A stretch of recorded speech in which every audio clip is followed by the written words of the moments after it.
Hello, hello, hello!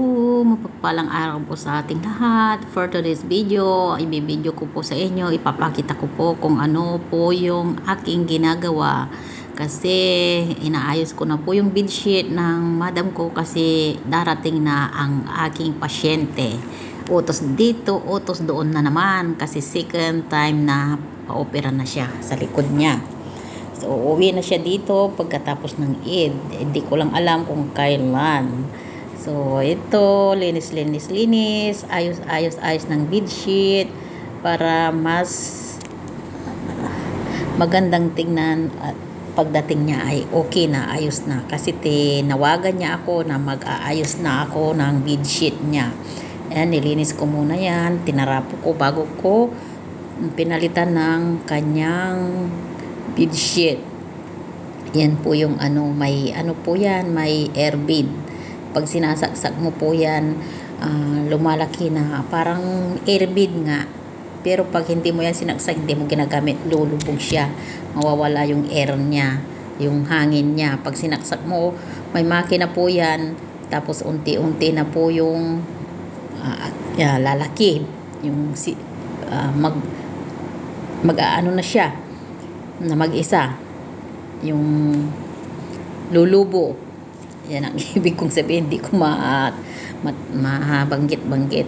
Kaya ayan, inaayos kong mabuti kasi darating na siya. Pero hindi po ako ang naglabas ng kama, yung kapatid niya na bunso. Kasi yung kama na yan galing sa kwarto ni Lola.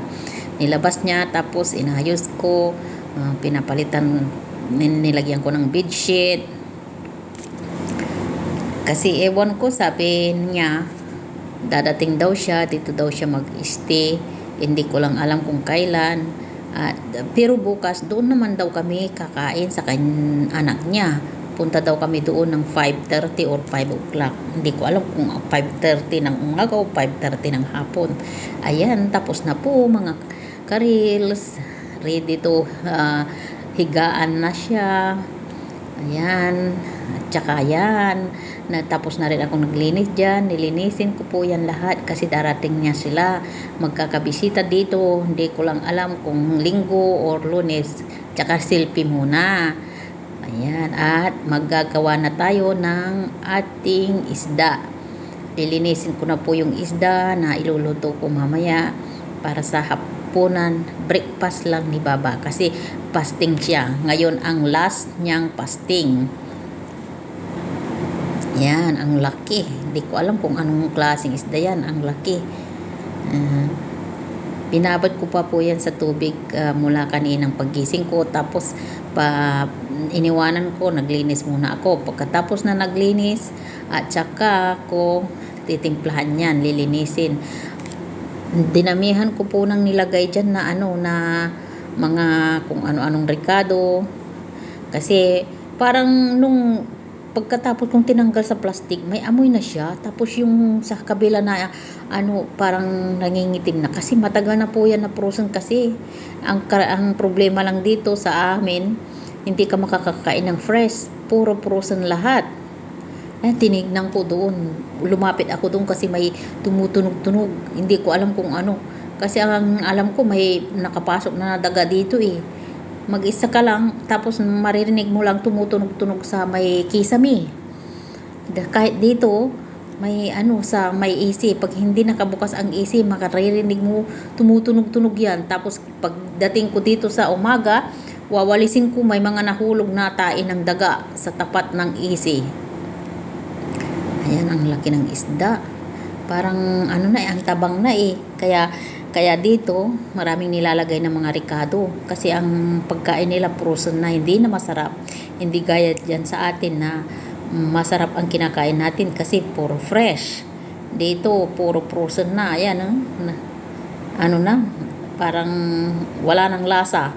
Nagkakalasa na lang pag nilalagyan mo ng kung ano-ano na baharat. Kaya nilinis ko po yung mabuti, kinuskus ko ng kinuskus. Dami kong nilagay na ricado. Mahirap po ang dito. Hindi ka makakain talaga ng fresh. Ang kinakain mo lang na masustansya dito, yung mga prutas. Ang gulay, wala din. Wala ding kwenta kasi puro frozen na rin. Ang fresh lang na nabibili, yung salata, yung vegetable salad, at saka talong, yun lang. Pero yung mga ibang gulay, bibili siya o frozen, nilalagay sa freezer. Kasi pag hindi mo nilagay sa freezer, mabubulok. Tsaka mamamalingki sila once a week. Kaya frozen lahat. Wala nang fresh. Dyan sa atin, bibili ka, iluluto mo, kaya fresh na fresh ang kinakain dyan sa Pinas. Ayan yun, ayan oo, ayan. May amoy kasi, ayan nangingitim na siya, parang nangingitim na. Kaya tinanggal ko po yan, hindi ko po yan diluto. Ibabalik ko po yan sa freezer.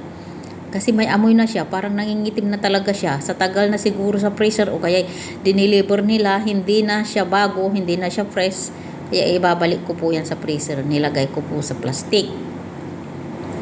Yan po mga karels. Madami pong ilalagay ko na ricado dyan para sumarap. Kasi ang pagkain nila dito, kulang sa ricado, yung mga baharat nila, hindi masarap. Kasi puro frozen. Ayan. Ayan na, lalagyan na po natin ng ricado. Nalagyan ko na po ng lemon. Ayan, nilagyan ko yan ng fresh garlic para siya masarap. Yung garlic na po yan, binlender ko po yan. Pati garlic i-blender, tapos nilagay sa ref. Ayan, black pepper powder. Dinamihan ko po para mawala yung lansa at amoy. Marami po akong nilagay na lemon dyan. At saka yan. Magic powder.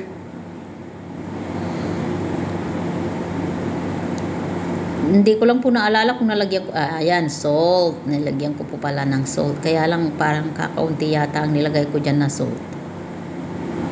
Okay. Marami pala. Kasi nawala na rin sa isip ko eh. Para sumarap po siya. Kasi yung magic na powder, may asin na po yun. At saka yan. Mga ricado nila, kasbara, cumin,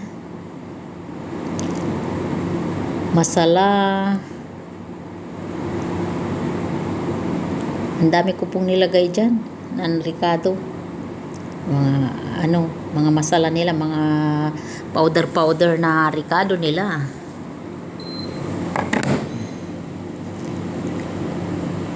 Please support, please watching until the end. Tapos mamaya, anong oras na mamaya iluto ko na yan, mga 5 o'clock. At least nababad na kasi habang nakababad yan, naglinis ako sa taas, sa 3rd floor na naman. Inayos ko ang 3rd floor. Naglinis ako hanggang sa CR.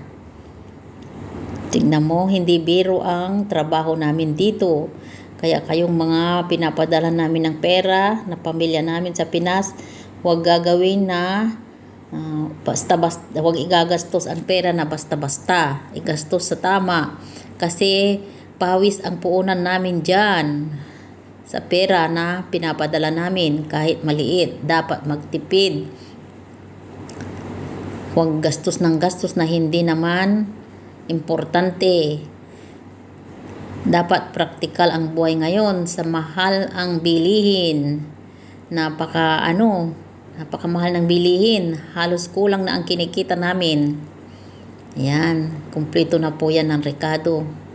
Bye!